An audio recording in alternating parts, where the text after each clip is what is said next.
Hello, beautiful people. Another episode of Q&A Express with Uncle Code and Raj. Hello, Raj. Greetings, Uncle Code. I'm good. I've actually have a question to ask you, Uncle Code. Okay. Do you think that people's attention span has reduced in the past 10 to 15 years? We're living in a time that I call it engagement crisis. We are experiencing engagement crisis. It's so difficult to keep people engagement. It took 3 to 4 seconds for people to decide to stay in a website or go to the other website. That means all the landing page jobs should do the 80% of the things within the 2 3 seconds. It's so difficult. Generation Z, they engage with many things. In average, they use 2 3 screens at the same time. That means they take the phone, the computers, and the TV, and all things. It's so difficult. So I don't think that attention span change. The keeping the engagement is difficult. The marketer job, the speakers. So that is what changed. That is what became a little bit difficult. Yeah, looks like we have a very tough crowd.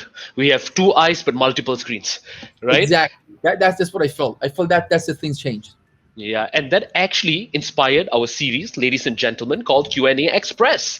So, Uncle Great. Code, I'm sure you know how Q&A Express works, but I'm going to help you explain it to the audience. It's very simple. We have a bunch of You explain. questions.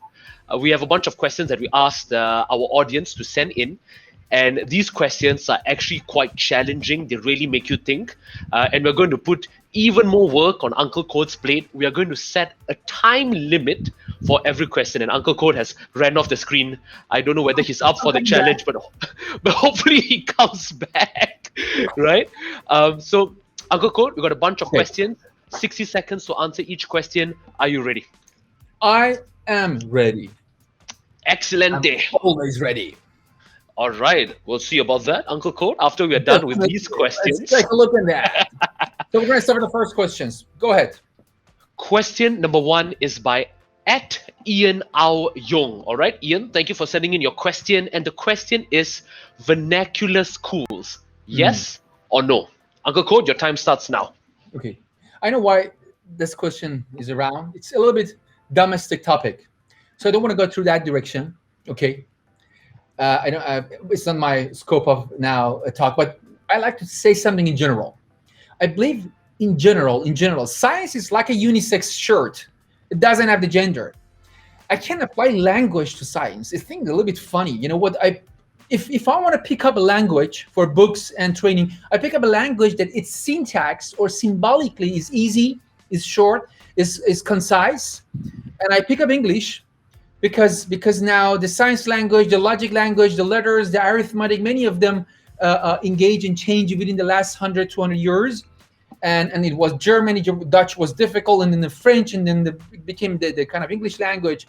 So it's become a kind of universal approach that if I go and work with NASA, if I go and work with another organizations, I don't have that much concerns that I can communicate. Even my English language is not good at all. So having one general language is good enough. And then maybe English or maybe Chinese, because we have more Chinese people in the world.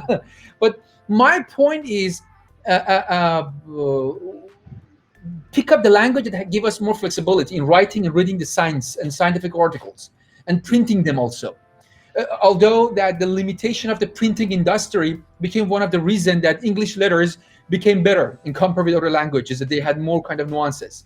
But anyway, there's nothing wrong that a school provide some of their favorite language as an optional course for their students to learn.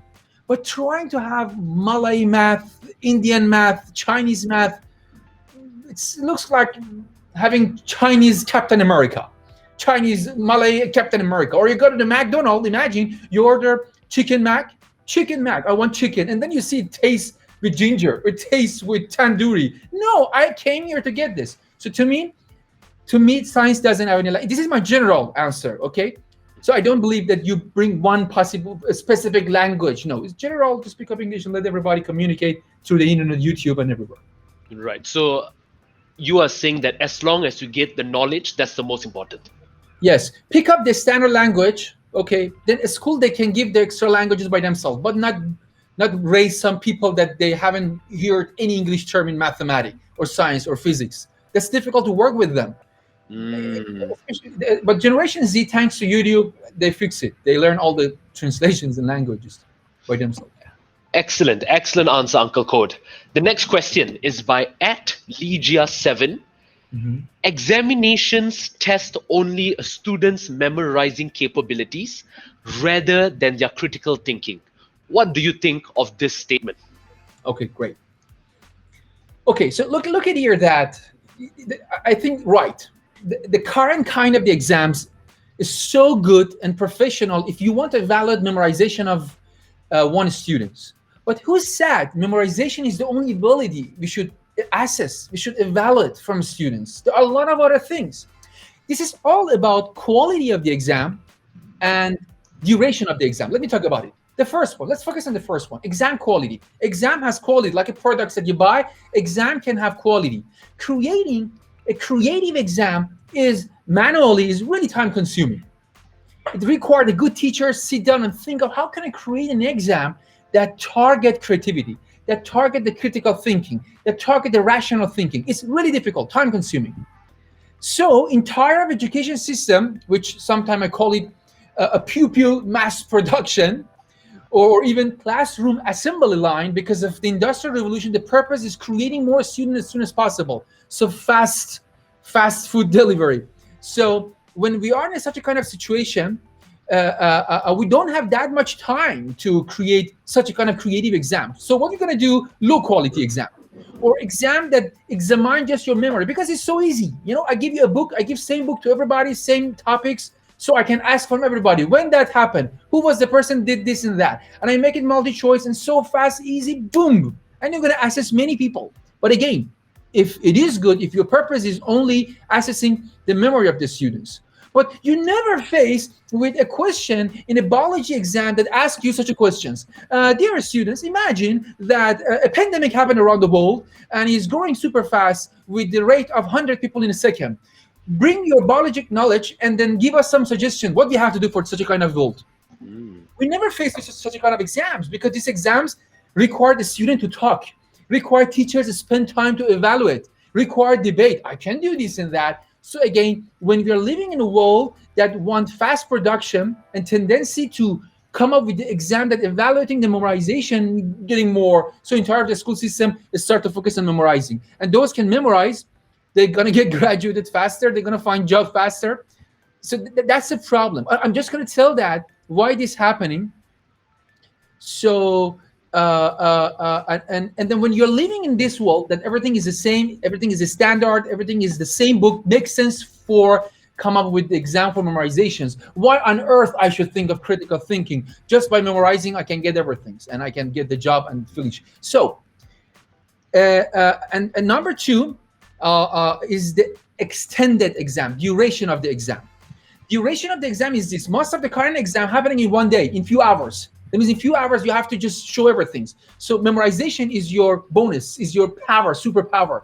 But what if from the beginning of the semester they give you 10 questions, such a kind of exam that can be along the semester, and within the semester you have time to go and research, give your answers, and it's not like a current exam. If you make a mistake, oops, I lost the mark. If you make a mistake, they're gonna ask you, you did a mistake, go and search. So you know that you have to search and eventually you find the answers. At the end of the semester, you already have done the exam. So this exam is able to check your critical thinking and creativity. But that 1 hour exam cannot. So the only thing but can very well is memorization. That's a fantastic answer, Uncle Code. And for the audience watching at home, we just want you guys to know that the timer there is just for props purposes. If we got a really good answer to your questions, we're just going to go right for it. Right, Uncle Code? Because so it's a bonus for the person asked the question. Exactly. Why limit learning something new, right? Yes. Okay. The third question we have is by @Javon Cheng. Thank you, Javon, for your question. Now, his question, Uncle Code, is: don't you think that an introduction to personal finance subject should be taught as a subject earlier in the education system? What do you think? Absolutely. Absolutely. Raj, I have a question. How much Yes. you used trigonometry in the last 7 days? How much have I used trigonometry? In the last 7 days. Uncle Code, with all due honesty, I don't even know how to spell trigonometry. So, how much use financial knowledge in the last 7 days? I think let's not even talk about 7 days. I think in the past half an hour, multiple times. Absolutely. That's what I'm trying to say. Something so important is missed from the school curriculum. Topics that our life is dependent on them. And it's vital. And every day we need it. We need it on everything. But no one teaching that to us. And, Right. and when nobody teach that one to you, so what are you going to do? You're not there, I'm not there, and I'm there, and then I'm back. Okay. So if nobody teach me such a kind of a skill, so I have to learn by myself. In result, people they have to try to learn from each other's, and at the end of the day, your financial knowledge is ugly, irregular, in a bad shape, and you can apply it in a real life. This is critical, but the school doesn't teach. And Right. parents should and maybe your parent know it. Good, you're lucky. And but most of them they don't know it. We are at age 20, we can have a lot of good financial in knowledge to start to do investment, trading, build a business. But rather than that, at age 20, we are in the college waiting for mommy, daddy to give us some money, and then we get a degree. And that's what we know about the finance. That's what we know about the finance. So definitely we Right. need. So, Uncle Code, another question, my own question that I would like to slide in as well. At what age do you think it's recommended for parents or teachers to even start talking about finance to kids? I just give the same answers to when they ask me from what age we should teach coding to children. From the moment that your child can play game, you have to start to teach him or her. If I Very, can, very good answer. at age 2, 3 years old, I know the meaning of the coin. I know the meaning of the scoreboard. I know how to make my budget through my troop and Clash of Clans and other games. That's really good if you can utilize these games in a proper way. Excellent. That's a great question. For any parents listening to the show right now, that is very, very true. Okay. Interesting question by at World Genius. Oh, Uh, right? Why does the education system teach a fixed mindset instead of a growth mindset? okay. You know what? This is it's not about the education system itself. Definitely, education system want people with growing mindset. And I believe in that. So that's another talk. But why? What's happened? What's happened that the education system lost its direction through the last 100 years?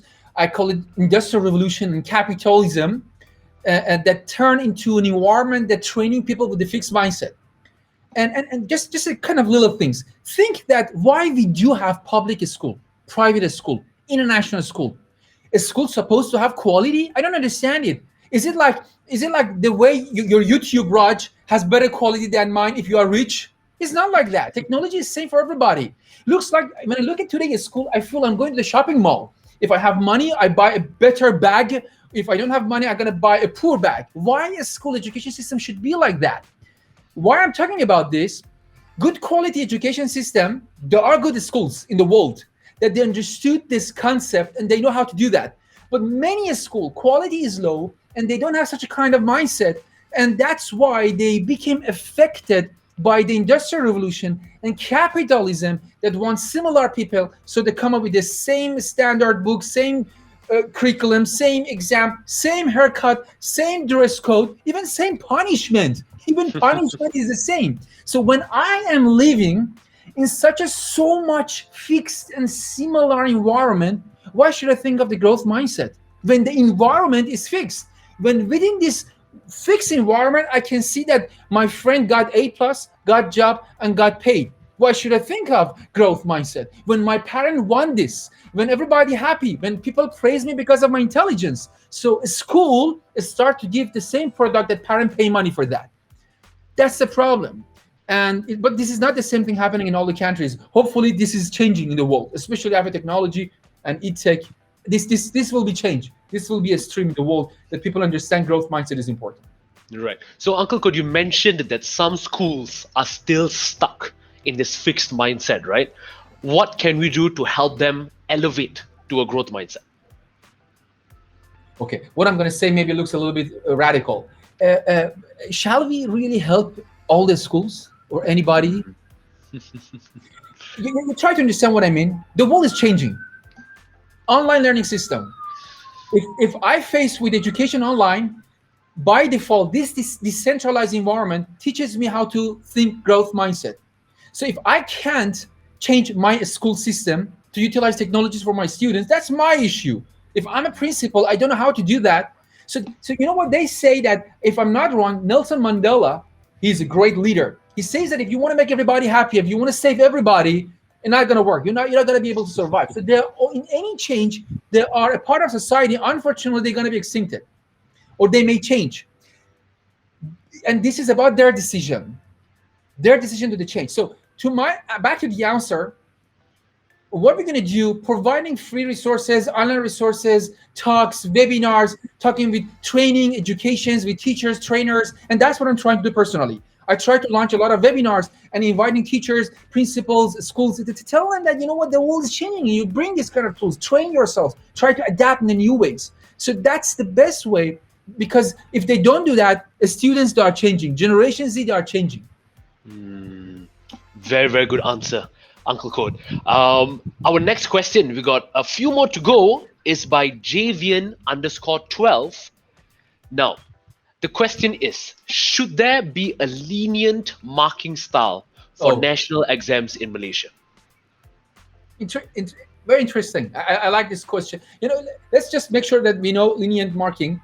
This marking approach happens when, if a exam turns out to be very tough, and everybody mark is really poor and ugly. So what they're gonna do, they start to change the way that they do the marking. Rather than to see exact answer, teachers start to look at the paper, the answers. If there are hints that show that you got the topic, then they give you mark.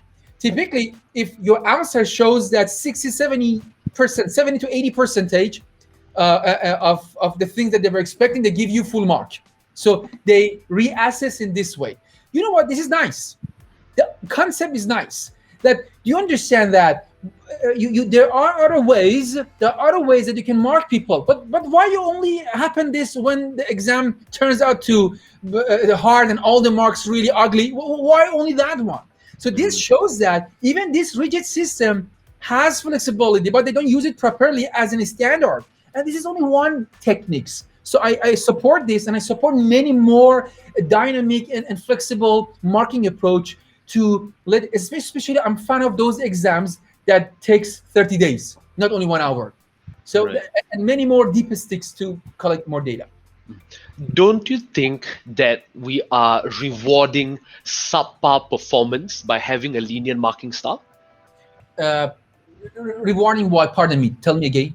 So, for example, if we have an exam paper, right, and then just say a vast majority of students are not able to answer the questions accurately, right? But because we are adopting a lenient marketing style, the teacher might say, oh, it's fine. I'm still going to give them a full mark anyways, even though they did not accurately grasp the concept. So don't you think that when we do that, we are rewarding subpar performance? Okay. This is not the way that should be the lenient marking. If the teacher doesn't do it properly, what's wrong with the concept? Concept says that actually teachers should sit down, spend more time, look at all the answers. If this guy giving 70-80% of what I wanted, does it show that he got the topic but question is difficult? So I'm going to give him full mark. If we are talking about a kind of teacher that abuse this concept to make the job easy and give full mark to everybody, well, we're not talking about education. We're talking about a corrupted system, or with the weak people. So I think I don't know what to do for that. I don't have any suggestion for that. But what I know is this: one of the nice thing about the technology is when we use app and tools, computer doesn't do a wrong thing, unless you program it in the wrong way. So when we use more technology and more elements and more deeper sticks, so we get a better understanding. So if someone abuse this concept, that's person problem. I suggest you to change your teacher.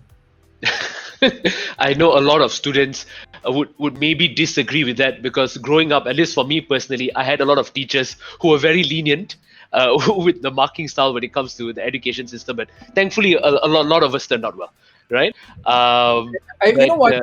I feel this problem. You know what is my conclusion, Raj? Mm-hmm. Yep. This shows that human failure. This shows a spaceman error. It shows the human failure. There's nothing wrong with this way of marking that I look at if you got it or not. If you got it, okay. But when it comes to the human judgment, you may lose. Okay, so it's so dependent. If we can do this with technology with some nice metric and approaches, then the problem will be solved. Like the way that you get algorithms understand that this video is a good video, or getting more likes, or getting more approaches. If we can use those algorithms to do such a kind of marking, that's a good thing. I don't like to be 0 1. I got the answers or I didn't get the answers. I want to be a spectrum between 0 and 1. But that is a human error. Of course. I think this is a very interesting topic that we can talk about in one of the longer podcasts, Uncle Code. Right? Sure. Okay, next question is by Yasmin Pook. Now, Yasmin has asked, do you think scholarship systems are fair? Okay, so a scholarship to me means financial help. It's just like a loan. Nothing wrong with the loan itself. But what is the system that is in job to evaluate your eligibility? Okay, back to the exam. If that system is like that poor exam, so let's forget about it. Yes, this is not fair. If university give you a scholarship, if your mark is A plus, means you're good in memorizing, so then I'm sorry for you. But if you're living in a university that asks you, hang on a sec, I want to know how many tutorial videos you uploaded to the YouTube. I want to know how many comments you put in other people's forums and contents and articles. I want to know how many debate and conversation, how collaborative you have been, or how support. If these are the metrics that shows your eligibility for, there's nothing wrong with that one. So a scholarship itself is good. You need help. You need to pay them. So, but the mechanism to allocate and expectation matters. For example, our university give a scholarship and expect you to give 15 published papers in 3 years. So how imagine the quality of those papers? Poor quality, because you want to reach with the quantity, to the KPI. But good university get this scholarship and publish 3 good papers. Good papers. So that's my perspective to a scholarship. Excellent. So it all depends on the metrics. What are the mechanics in rewarding a scholarship? Excellent. The next question. Ooh, this is a heavy one, Uncle Code. The question is by @SuryaHV. Are exams necessary? Oh, okay. This is a kind of question. What is the meaning of happiness? So, okay, I believe I back to the comments, the answers that I gave for memorization. Okay, right? And I said that quality of exams that target creativity are good. Exams that can be expanded through the 30 days.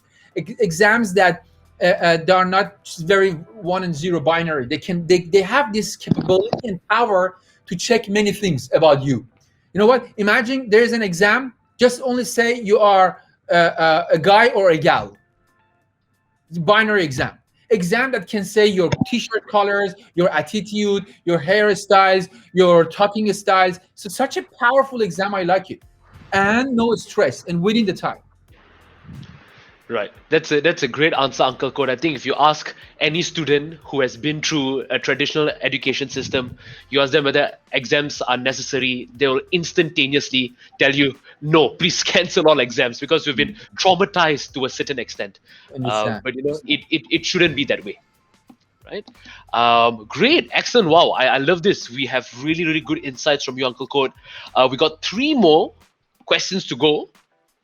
The next question is by @Sean Yung DY. Thank you, Sean, for sending in your questions. Okay, very, very interesting question. Do you think there's a lack of mental health support in schools? Okay, I want to just give a short answer to this. I believe this. We are suffering from lack of mental support from the parents, from the family, and society, and the school in it. That's a big issue. We don't get enough training how to manage with anxiety in your life. Nobody teach us how to manage stress, depression, happiness, anger. Nobody talk about this stuff. There is no one course to teach you how to control your anger. Who taught you how to control your anger? Mommy, daddy, okay, but mommy, daddy, they were fighting with each other and I saw their angers.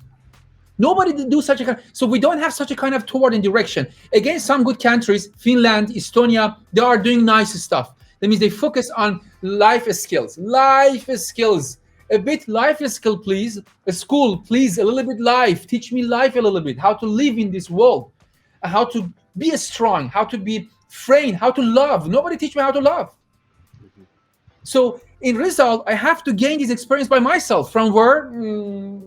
YouTube or movies or Bollywood movies or Hollywood movies. And these are so, but nobody told me how to do this kind of. So yeah, I think in general, this is something missed in general, not only a school, in general. I would also like to add a disclaimer, guys. Please don't learn about love from Bollywood movies. It's highly unrealistic. Trust me. I've been there, done that.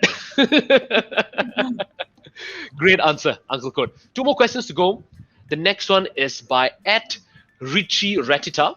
Now, Richie has asked, oh, this is something very personal to me as well. Why does it seem like schools look down on art and business stream students? What do you think, Uncle Code? My answer is very similar to the one that I said about the finance.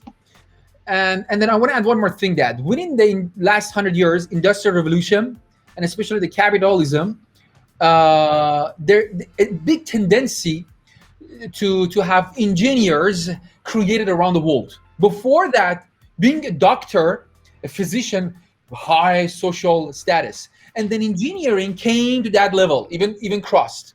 Okay, so that means parents, my child should be a doctor or an engineer, and then lawyer came to the game a little bit. So there few terms became a stereotype of the talent people or smart or good people or high salary, that kind of things. And poor art and social science and human science and things relevant to them like management science, they just put in the shadow. While again, when was the last time you used trigonometry? Or when was the last time you considered chemical structure of the atoms in your toothpaste when you were brushing in the night?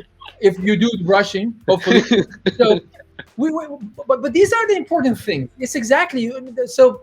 Unfortunately, so this has some connectivity to that mindset of engineer. My child is engineer, so society wanted, a school provided, mommy, daddy happy, government happy, everyone happy. Who cares about unhappy?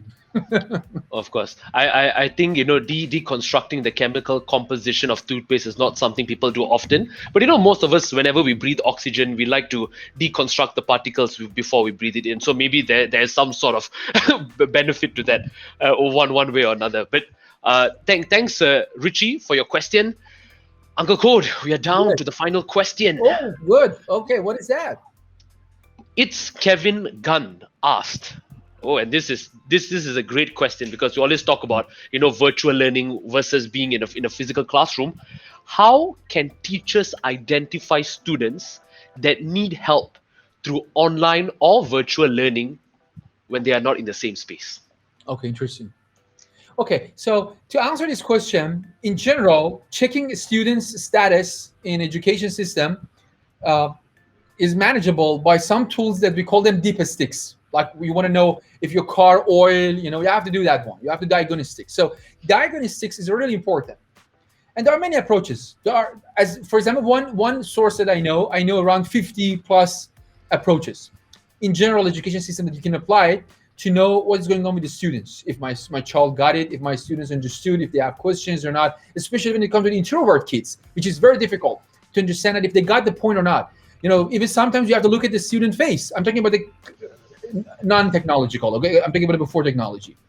So and then when technology came to the game, technology gave us a fantastic ability that we never ever could do such a kind of things. For example, if I'm a teacher and I'm teaching 50 students, so 20 students, I can look at each one of their face to know how they feel, anxiety or whatever. But now, thanks to technology, I can have 1,000, and if all of them are online, image processing, look at their face and give me some information. So technology led me to get billion of those nice ways to do better understanding of what is happening with the students. But in general, one way is very common: formative assessment. Formative assessment is, for example, when I teach something to my students, immediately give them a challenge or a quiz about understanding of what I explained.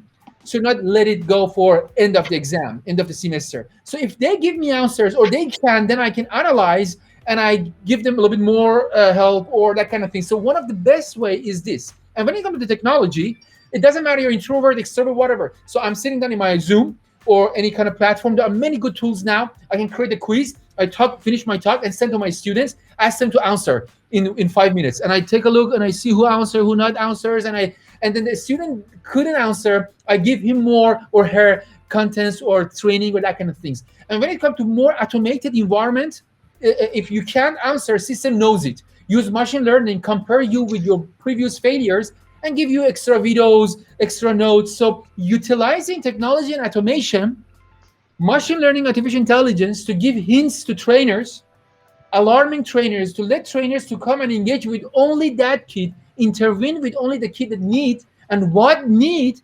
These are interesting approaches coming to the online environment. So in general, formative test is one of the really cool things we can use it. Excellent. Uncle Code, we have come to the end of the Q&A Express. I really love the answers. I think maybe in our next episode, we might need to increase the timer to 2 or 3 minutes, or maybe not even use the timer at all. But excellent. Thank you so much for sending in the questions. Some questions we did it in 1 minute. Some questions we did in 1 minute. Definitely. And Uncle Code, I'm absolutely amazed at the quality of the questions. These are some really good questions, nice I must question. say. I really like it. Good job, people. Good job, all of you. I really love the questions. Really, questions are nice. I like to listen. I like to think about them, research, and give you guys a good answers for them that can be concise and that's all. Let me just show you my idea and the philosophy toward them. Hopefully that can help. But search about it. Search about the questions that you ask yourself. It's very important. That's the main skill that you need to empower it. Definitely. So, Uncle Code, any closing notes before we end the episode? No, nothing specific. I'm just going to say that it's very important that we question things, questions everything. That's a great power, great ability. The moment we can question everything is the moment that we start to look at different angles, even the things that we believe they are true. It's very painful to question things that you believe in them, but that's critical. That's professional. If you don't do it, it means it's not professional. So do it and enjoy it. All right. Thank you so much, Uncle Code. Ladies and gentlemen, boys and girls, don't forget to follow us on our social media platforms, and we will see you again in the next episode. Bye-bye. Bye.